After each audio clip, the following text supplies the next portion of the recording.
ఏండి పుట్టగొడుగులు కూర తిని చాలా సంవత్సరాలు అయిపోయిందండి.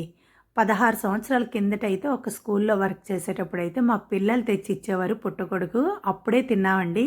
మళ్ళీ చాలా సంవత్సరాలు అయిపోయింది తినలేదు. అయితే మా రిలేటివ్స్ ఒకళ్ళైతే తెచ్చి ఇచ్చారు ఈ పుట్టగొడుగులు. వాళ్ళు పొలాల్లో వచ్చాయంట. అయితే నా స్టైల్‌లోనే నేను కూర చేశాను. చాలా అంటే చాలా టేస్ట్‌గా ఉంటుందండి. టైం అయితే ఎక్కువగా టైం పట్టదండి పుట్టగొడుగులు కూర చేయడానికి.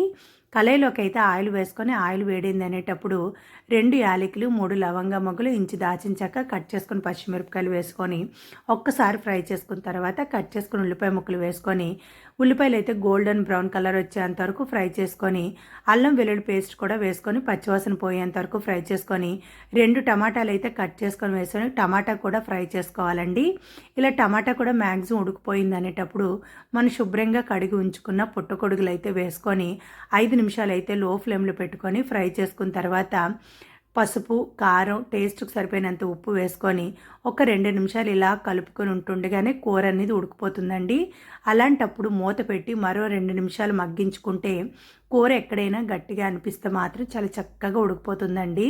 అలాంటప్పుడు మళ్ళీ మూత తీసుకొని బాగా కలుపుకుంటే కూర అనేది ఉడికిపోతుందండి. అస్సలు వాటర్ అనేది వేసుకోవసరం లేదు. ఆ వాటర్‌తోనే చక్కగా ఉడికిపోతుంది.